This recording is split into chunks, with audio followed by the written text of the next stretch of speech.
Is LeBron James taking a pay cut to help out the Lakers this summer by opting out of his contract? Plus, we have some news regarding the madness and the weirdness, honestly, that is going on tonight with the Lakers and the Grizzlies, which is actually a pretty big game going on tonight. I'm Sean Davis. Make sure you hit the thumbs up button as hard as you possibly can and subscribe here to the channel so you don't miss any content or coverage of the Los Angeles Lakers as we head into this playoff push. The Lakers have lost some incredibly frustrating games, over the past couple of weeks. They lose to the Bulls twice. They lose to the Magic. They lose to Brooklyn a couple of weeks back.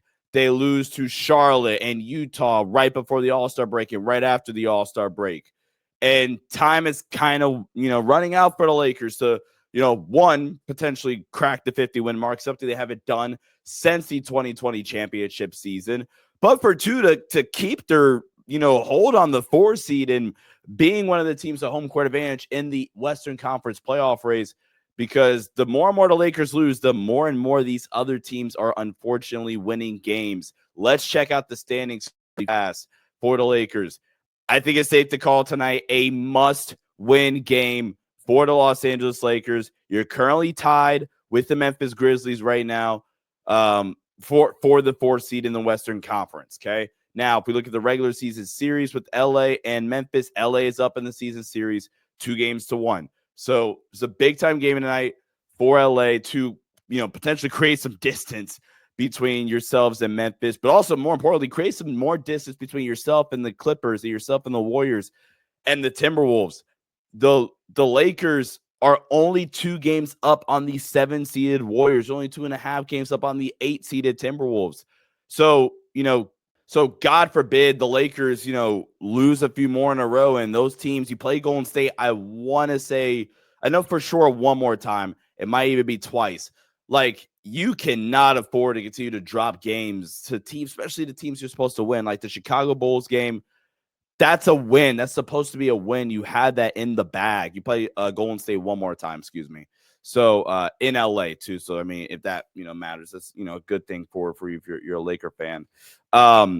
With the Lakers, with the Lakers right now, they absolutely cannot afford to drop tonight's game against the Memphis Grizzlies. And Memphis right now is kind of going through their own hectic situation. Where they just fired Taylor Jenkins.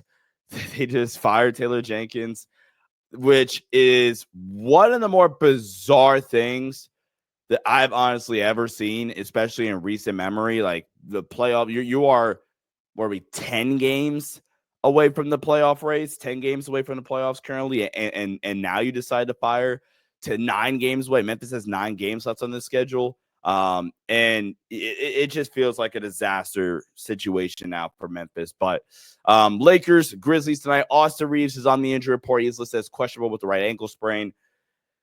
I mean, this is just, the worst timing possible for LA. You got to get the win tonight. You play Houston again. I want to say play Houston twice on your schedule. You got Golden State. You got Oklahoma City twice. The Lakers' schedule is not very kind to them. Anthony Davis is back for Dallas. And that's why those games against Chicago and those games against Orlando were so, so important. So Lakers got to get the win tonight against Memphis. But LeBron James reportedly potentially thinking about taking a pay cut for the Lakers this summer. Something that he's kind of, recently done is, for a long time actually, is sign these unique 1-on-1 contracts that give both himself and the Lakers front office, a little bit of, flexibility in terms of what they're able to do this summer and in the offseason, And the Lakers, a priority of theirs is obviously extending or trying to find a way to bring back Jackson Hayes. He's one of your, if not your only, really solid front court player. If we're talking strictly the big spot. But if we pull up the Lakers cap sheet really quickly, it's a big summer for the Lakers, actually. Primarily because it is a big extension decision summer for this Lakers team, where Luka Doncic, he's up for an extension because he has a player option at the end of next season. Same with Rui, no player option for Rui, but Rui's up for an extension.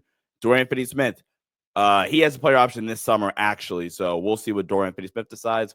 Austin Reeves, very similar boat as Luka Doncic. Maxi Kleber, extension eligible. Gabe Vincent, extension eligible. I think Jackson Hayes is going to be anywhere from $5 to $10 million. I think 5 might be even shorting him a little bit. We're talking $6 to $10 million. But now, if we were to really quickly turn our attention to the market, specifically the big market, there's 2 bigs that the Lakers have been linked to in the past that could become available this summer that the Lakers could, depending on the situation, could find themselves, potentially getting.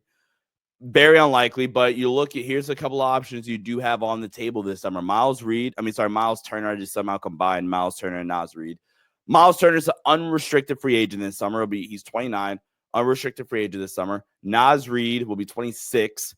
He has a player option this summer. Steven Adams, unrestricted free agent. That's a solid option, especially if he's your second big. Mo Wagner, who's going to be coming off an injury, he's on a team option this summer. That is about it. I mean, Deron Sharp, again, he's a restricted free agent. Stacey Aldama, restricted free agent. Jackson Hayes, we've already kind of talked about. So your options for big, 37-year-old Brook Lopez, I suppose. So Clint Capella, really you're trying to look at one of these guys right here. This is your options here. And then even if we went more towards, a wing for, okay, maybe not. If we went, more towards, the wing spot here for the Lakers. Again, Dorian Finney-Smith is an option. Kelly Oubre, we'll see what Kelly Oubre does. This is Jake LaRavia. Jake LaRavia actually is a guy I wouldn't mind getting on a flyer contract. This is not a, loaded free agency class. So LeBron taking a pay cut can maybe give you a shot at getting one of the topper end guys in this free agency period. So we'll see. I think LeBron understands the opportunity here. That look, it's probably, for me at least, a 2-year window. Let's give myself the best shot possible to try to win a championship with myself and Luka Doncic. And we'll see. So, guys, let me know in the comment section down below. Who do you want to see the Lakers try to go after this summer? As always, follow me on X/Twitter at Sean_DAVI. Hit that thumbs up button as hard as you possibly can. Subscribe here to the channel. I'll catch you guys in the next one. As always, go Lake Show. Catch you guys next time. Peace out.